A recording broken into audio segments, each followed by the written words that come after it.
এইবাৰ আমাৰ সকলোৰে লক্ষ্য হ'ল যে মোদী ডাঙৰীয়া 400তকৈ বেছি আসনেৰে ভাৰতবৰ্ষৰ প্ৰধানমন্ত্ৰী হ'ব লাগে আৰু সেই পৰ্যায়লৈকে গৈছে আৰু সেই পৰ্যায়ৰ কাৰণে আমি অসমৰ পৰা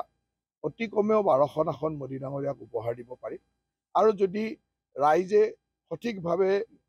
সিদ্ধান্ত লয় আৰু আমি যি ধৰণে পৰিকল্পনা কৰিছোঁ সেই পৰিকল্পনাবিলাক যদি ঠিকে যায় তেতিয়াহ'লে 14 হ'লেও আচৰিত হ'ব লগা নাই কিন্তু আজিৰ তাৰিখত আমি অসমৰ 12খন আসন নিশ্চিতভাৱে পাম। চতুৰ্থ পৰ্যায়ৰ ভোটদান চলি আছে এতিয়াও আপোনাৰ তাত নিশ্চয় খবৰ আহিছে নিশ্চয় কি খবৰ পাইছে কেনেকুৱা আশা দেখা পাইছে আপোনাৰ এই 4খন আসনৰ 3খনত আমি 100% জিকিম এখন আসনত তুমুল প্ৰতিদ্বন্দ্বিতা আছে তাত তিনিকণীয়া প্ৰতিদ্বন্দ্বিতা আৰু তিনিকণীয়া প্ৰতিদ্বন্দ্বিতাত বিজয় কাৰ হৈ কোৱাটো টান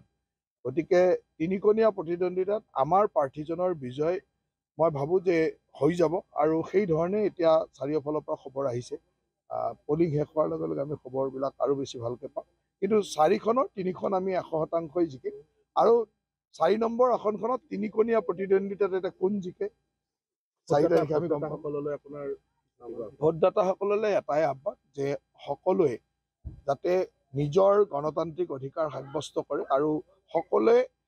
বতৰৰ কথা নাভাবি কাৰণ বতৰ সকলো ঠাইত এনেকুৱাও নহয় ক'ৰবাত অলপ ৰাতিপুৱা সময়ত বেয়া হৈছিলে তথাপিতো ভোটদাতা ৰাইজে যাতে বতৰ প্ৰতিকূল বতৰে হওক বা অন্যান্য কথাই হওক সকলো নেওচি সুন্দৰভাৱে আহি 100% ভোটদান কৰে আৰু এই ভোটদানে গণতন্ত্ৰৰ যি দায়িত্ব সেই দায়িত্ব যাতে সকলোৱে পালন কৰে। এইবাৰৰ নিৰ্বাচনত আপোনালোকৰ একেবাৰে আটাইতকৈ যিটো মূল্যৱান ধনাত্মক দিশ সেইটো কি বুলি ভাবে আপুনি? চাওক আটাইতকৈ ধনাত্মক দিশটো হ'ল যে যোৱা 10টা বছৰত মোদী ডাঙৰীয়াৰ নেতৃত্বৰ ভাৰতবৰ্ষৰ উন্নয়ন আৰু বিকাশ এইবাৰ ভাৰতীয় ৰাইজে দেখিছে আৰু সেইকাৰণে ভাৰতবৰ্ষৰ প্ৰতিগৰাকী ব্যক্তিয়ে ভাৰতক ভালপোৱা ব্যক্তিয়ে বিচাৰে যে মোদী ডাঙৰীয়া তৃতীয়বাৰৰ কাৰণে প্ৰধানমন্ত্ৰী হওক আৰু সেইটোৱে আমাৰ ধনাত্মক দিশ। অসমত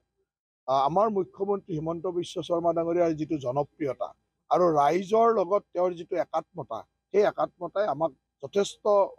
পজিটিভ মানে ধনাত্মক দিশ এটা দেখুৱাব আৰু মই ভাবোঁ সেইটোৱে আমাৰ 14খন আসনৰ 14খনৰে বিজয় সুনিশ্চিত কৰালৈ লৈ যাব। মুখ্যমন্ত্ৰীৰ লগতে আপুনিও যথেষ্ট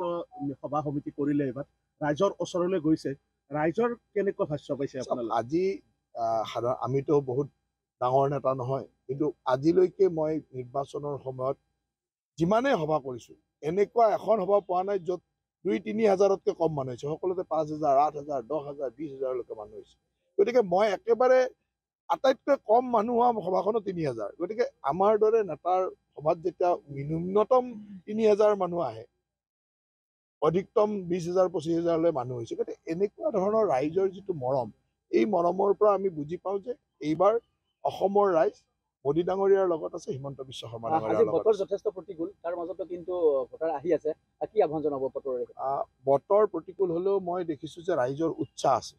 সকলো অঞ্চলৰ পৰা ৰাইজৰ যিটো খবৰ মই ৰাতিপুৱাৰ পৰা পাই আছোঁ যে এতিয়াই মোৰ ভোটিং চেণ্টাৰটোত এতিয়া প্ৰায় 12%ৰ ওপৰত ভোট হৈ গ'ল 10-12% ৰাতিপুৱাই ভোট হোৱাটো 15% হৈ গ'ল গতিকে 15% ভোটটো ইমান ৰাতিপুৱাই এই বতৰৰ মাজতো হোৱাটো তাৰমানে ৰাইজৰ উৎসাহ যথেষ্ট বেছি আৰু আমাৰ ইয়াত মইতো ভাবোঁ যে নৰ্মেলি আমাৰ 80% হয় এইবাৰ 85% মানলৈ যাব বুলি আমি এটা আশা ৰাখিছোঁ। প্ৰাক্তন বিধায়ক অশোক শৰ্মাই এটা কথা আজি কিছু প্ৰতিক্ৰিয়া ব্যক্ত কৰিছে যে ৰাস্তা ঘাটৰ পকীকৰণ আঁচনি এইবিলাক আচলতে উন্নতি কিছুমান মানুহে নিজৰ এক্সিষ্টেঞ্চটো ৰাখিবৰ কাৰণে কিবা কিবি কৈ থাকে নিৰ্বাচন চলি আছে গতিকে মই সেইবিলাক কথা এতিয়া নকওঁ কিন্তু এটা কথা স্পষ্ট জানি থওক যে এই নিৰ্বাচনৰ যিদিনাখন মোদী ডাঙৰীয়া প্ৰধানমন্ত্ৰী হ'বলৈ গৈ আছে সেই সময়ত যদি কোনোবাই ওলোটা কথা কয় তেওঁৰ ওপৰত সম্পূৰ্ণ কঠোৰভাৱে দলে কাম কৰিব এইটোত আৰু বহুদিন মৰম কৰা হ'ল বহুত মানুহক এই মৰমবিলাক কিন্তু নাথাকে কাৰণ ব্যৱস্থা এইকাৰণে হ'ব যে আজি মোদী ডাঙৰীয়াৰ নিৰ্বাচন মোদী ডাঙৰীয়াক কোনোবাই বিপক্ষে কথা ক'ব মোদী ডাঙৰীয়াৰ উন্নয়নৰ বিপক্ষে কথা ক'ব তেওঁলোকৰ ওপৰত অত্যন্ত কঠোৰ হোৱা হ'ব ইয়াত কোনো কম্প্ৰমাইজে নাই কেৱল আজি নিৰ্বাচন গতিকে নিৰ্বাচনটো হৈ যাওক আজি কোনো মানে মোদী ডাঙৰীয়াৰ বিপক্ষে কথা ক'ব কিবা আমাৰ দলৰ বিপক্ষে ক'ব মানে মোদী ডাঙৰীয়াৰ বিপক্ষে উন্নয়নৰ বিপক্ষে মানে মোদী ডাঙৰীয়াৰ বিপক্ষে ইয়াত কিন্তু আমাৰ দল অত্যন্ত কঠোৰ